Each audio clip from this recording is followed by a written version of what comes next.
안녕하십니까. 부부한의사 산천김 김경태 원장입니다. 오늘은 급성 요추부염자, 보통 허리가 삐끗했다고 표현하죠. 허리 삐끗했는데 너무너무 아픕니다. 허리 굽히지도 못하겠고 일어서지도 못하겠고 도로 눕지도 못하겠고 이러지도 저러지도 못해서 엎혀오기도 하고요. 아니면 부축받아 오기도 하고, 가장 많은 거는 본인 허리를 이렇게 감싸지고 이렇게 오죠. 기침만 해도 너무너무 아프고요. 대변 봐도 너무너무 아파서 잘 못 보는 경우들이 있습니다. 이렇게 해서 병원에 옵니다.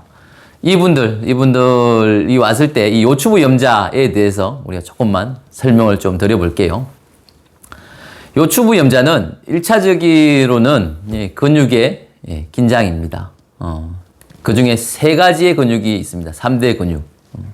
하나는 장요근, 그 다음에 두 번째는 요방향근, 세 번째는 척추 기립근, 이렇게 되는데, 이 근육군들이 손상이 당하고 난 이후에 이제 좀 더 심한 경우들은 그 충격이 어디까지 가느냐, 디스크에 섬유륜이 나고 있습니다. 디스크는 수액이랑 섬유륜, 바깥에 감싸고 있는 막이 있는데 이 막까지 갑니다. 막이 하나씩 찢어지는 거죠. 안에서부터 찢어지면 이게 반복적으로 일어나면 어떻게 될까? 그래 되면 디스크가 옵니다. 그래서 요추부염자가 반복적으로 일어난 사람은 디스크 올 확률이 훨씬 더 높아집니다.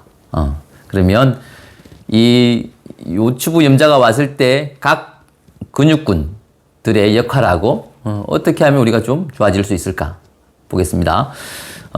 첫 번째 장요근은 우리가 작용은 그렇습니다. 작용은 허리를 굽히게 하고 다리를 들게 하는 작용을 합니다. 왜 그러냐면 이 근육 자체가 이 배꼽에 있는 저 뒤에 척추 있는 그 앞쪽에 붙어서 어디 대퇴골, 우리가 대퇴부 안면, 우리가 서해부라고 해서 우리가 팬티 라인이잖아요. 거기쯤에 붙어요. 그래서 고 붙어서 허리를 굽히게 하기도 하고 다리를 들게 하기도 하는 근육인데, 굽히는 동작인데 이게 문제가 생기면 이 긴장이 오면서 피는 게 안 되는 거예요. 그러니까 의자에서 앉았다가 일어날 때 이게 안 되는 겁니다. 지금 이 영상을 좀 보시면은 제가 이제 환자분을 치료하는 영상인데요. 그러니까 이분도 처음에 보면 우리가 버릿지 자세를 좀 시켜보면 엉덩이를 하나도 못 듭니다. 못 들고 실제로 들어올 때도 너무너무 힘들어하면서 아예 굽히는 것도 거의 힘들고 일어서는 건 불가능하고 고개만 살짝 인사를 하죠. 안녕하세요. 이렇게 허리가 아픕니다. 이렇게 하고 오는데 실제로 그 장요근을 치료하고 나면 한 3분, 5분 사이에서 보면 브릿지 자세할 때 엉덩이 드는 각도가 비약적으로 좁아집니다. 그럼 이때 한번 그 환자한테 여쭤보면 통증이 어느 정도까지 줄었어요? 라고 표현해 보면 한 절반 정도 줄은 것 같아요. 이렇게 말씀하는데 생각보다 많이 좋아지죠. 이게 허리병이 왔는데 보면 앞쪽을 치료를 했어요. 제가 앞쪽을 치료를 했거든요. 근데 그럼 이상하잖아요. 허리는 뒤쪽인데 앞쪽인 듯한 느낌. 실제로는 근데 염자가 왔을 때는 이 앞쪽 장요근을 치료해 주는 게 아주 중요합니다. 그러니까 집에서도 스트레칭하고 강화하는 형태들도 좀 해주시면 도움이 될 겁니다.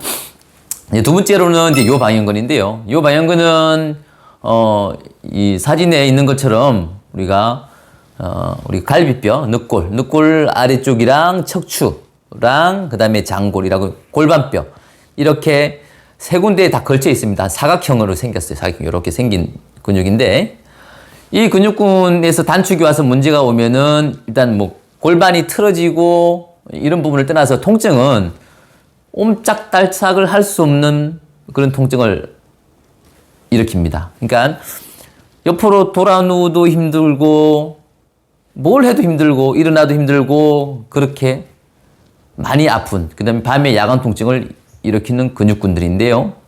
이 근육군들을 또 치료를 하고 나면, 근데 이 근육군은 사실 좀 기립근 밑에 있거든요. 그래서 실제 치료하기가 사실 숙련자들이 치료를 하는 게 좋죠. 그래서 그냥 가장 편하게 치료하기는 저 같은 경우는 그런데 기립근이랑 함께 치료를 합니다. 뒤에서부터 치료를 하면 사실 반응이 좀 잘 나오니까 이분들 또 치료를 할 수 있어야 됩니다.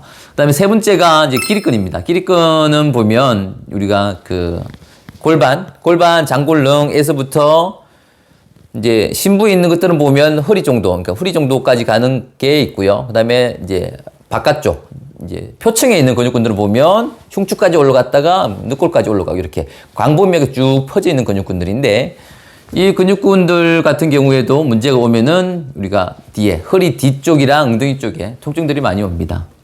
그리고 이 근육군은 문제가 되는 것들이 굴곡, 숙일 때 이 근육군의 작용은 뭘까요? 잡아서 뒤로 피는 작용을 하는데 문제가 오면 이게 긴장이 오니까 숙일 때 얘가 안 늘어납니다. 그러니까 숙이는 게 안 되는 거죠. 그러니까 아까 첫 번째 요방형근은 의자에서 일어날 때, 필 때, 앉을 때, 그 근육을 그 표적으로 삼고 있고요.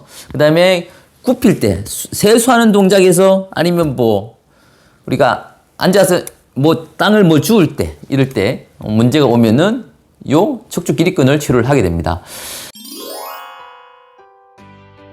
은 여기까지입니다. 우리가 허리는 우리 몸의 중심이자 핵심입니다. 허리에 힘이 빠지면 결국 다리에 힘 빠지고 그러면 운동량 떨어지고 삶의 질이 많이 떨어지죠. 그래서 아프지 않는 허리를 위해서 우리 모두 노력하시자고요. 내용은 여기까지고요. 지금까지 부부한의사 산청김 김경태 원장이었습니다. 감사합니다.